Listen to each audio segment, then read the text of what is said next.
नेपाल के महंगे स्कूल में आगजनी की गई है और उस आगजनी की तस्वीर सामने आई है। नेपाल का जो सबसे महंगा स्कूल है, प्रदर्शनकारियों ने उस स्कूल को फूंक दिया है।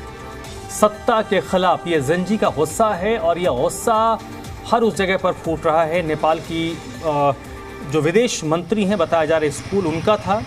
जलाए गए स्कूल पर जी मीडिया की टीम पहुंची है और ये देखिए, विरोध प्रदर्शन अपनी जगह पर, लेकिन ये अपने देश में इस तरीके का काम करना, शिक्षण संस्थानों को फूंकना, उनको आग लगा देना, ये कहाँ तक उचित है, कहाँ तक जायज़ है, ये हमेशा क्वेश्चनेबल रहेगा।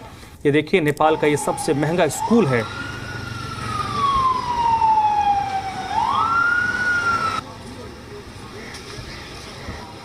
मैं इस वक्त काठमांडू के ललितपुर इलाके में हूँ। आप मेरे पीछे देख सकते हैं, यूलियंस वर्ल्ड स्कूल है।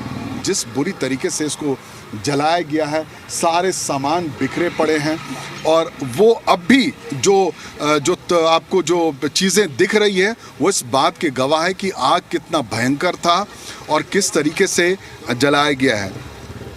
इस वक्त यहाँ पर मौजूद मेरे साथ कुछ यहाँ के लोकल हैं जिनसे हम बात करके चीज़ों को समझना चाहते हैं। क्या नाम है आपका? मेरा प्रज्वल श्रेष्ठ। प्रज्वल जी, क्या मतलब हालात क्या था उस समय का और क्यों टारगेट क्यों लिया गया इस स्कूल को? नहीं, ये टारगेट क्यों दिया गया कि ये सब वो लोग ब्लैक मनी से बनाया हुआ है कि मतलब वो सत्ता में है और सत्ता में वो सब ब्लैक मनी, मतलब वो घूसखोरी, दलालबाजी और एजेंसी करके इधर उधर करके मुद्दा मिलाना।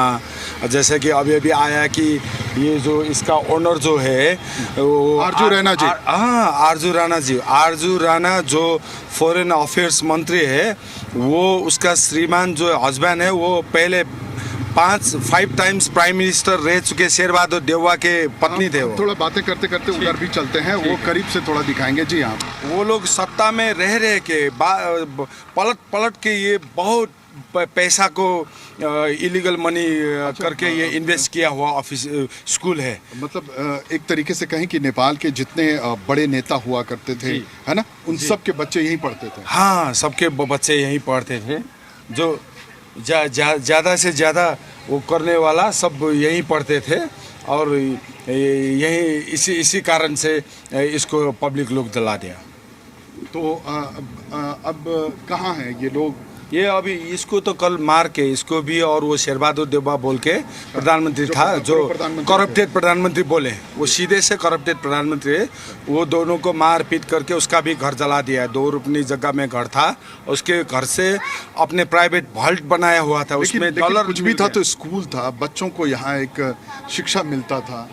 वो तो है एक तरीके से पॉजिटिव, वो तो है, नहीं कर स्कूल था, लेकिन उस स्कूल अनैतिक संपत्ति से जुड़ा हुआ स्कूल था, इसीलिए उसका जो भीड़ था, भीड़ ने दंगाबाजी में ऐसा कर दिया।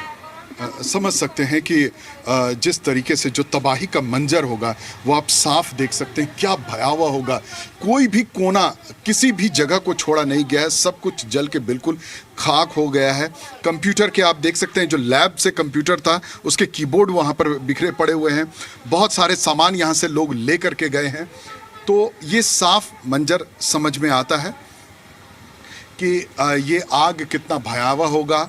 और जो उपद्रवकारी थे उनको इस बात का गुस्सा था कि ये जो पूरी इमारत, ये जो भविष्य, बच्चों का भविष्य संवारा जा रहा था, इसके पीछे जो पैसा था वो पैसा अवैध तरीके का पैसा था, घूसखोरी का पैसा था और अवैध तरीके से सब कुछ यहाँ सृजित किया गया था। कैमरामैन विनायक के साथ परिवेश वात्स्यायन, जी मीडिया, काठमांडू।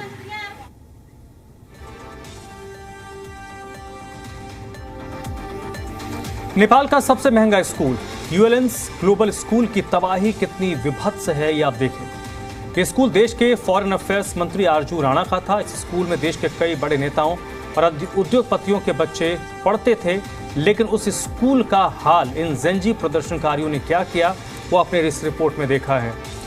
और अब बढ़ते आगे बात करते हैं नेपाल की ही, जहां पर लगातार आगजनी की तस्वीरें आ रही हैं। नेपाल में हिंसा की नई तस्वीर आई है। रोड डिपार्टमेंट के ऑफिस को भी प्रदर्शनकारियों ने फूंक दिया है।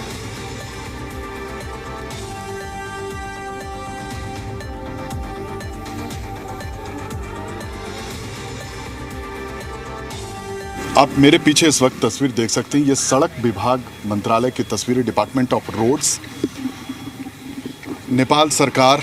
जो इस वक्त जो यहाँ तबाही का मंजर अब आप देखेंगे वो देखिए कितनी भयावह। अभी भी वो देखिए वहाँ से अभी भी स्मोक यानी धुआं अभी भी निकल रहा है इस बिल्डिंग का। पूरी तरह से भवन को जलाया गया है।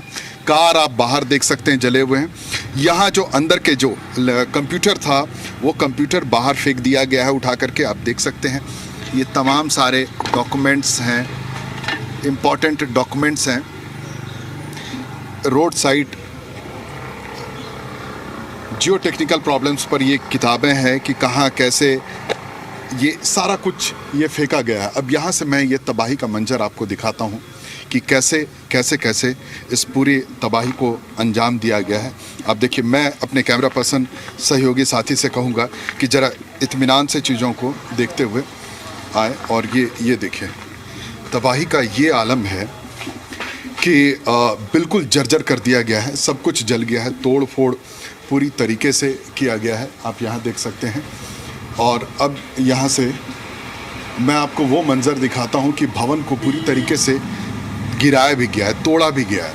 आगजनी तो की ही गई है, इसके साथ साथ कई चीज़ों को तोड़ फोड़ दिया गया है बिल्कुल बुरी तरीके से। मतलब एक तरीके से कह सकते हैं ये सड़क विभाग का जो मंत्रालय था, डिपार्टमेंट ऑफ रोड्स नेपाल सरकार का, वो भवन बिल्कुल जर्जर ख़त्म हो चुका है।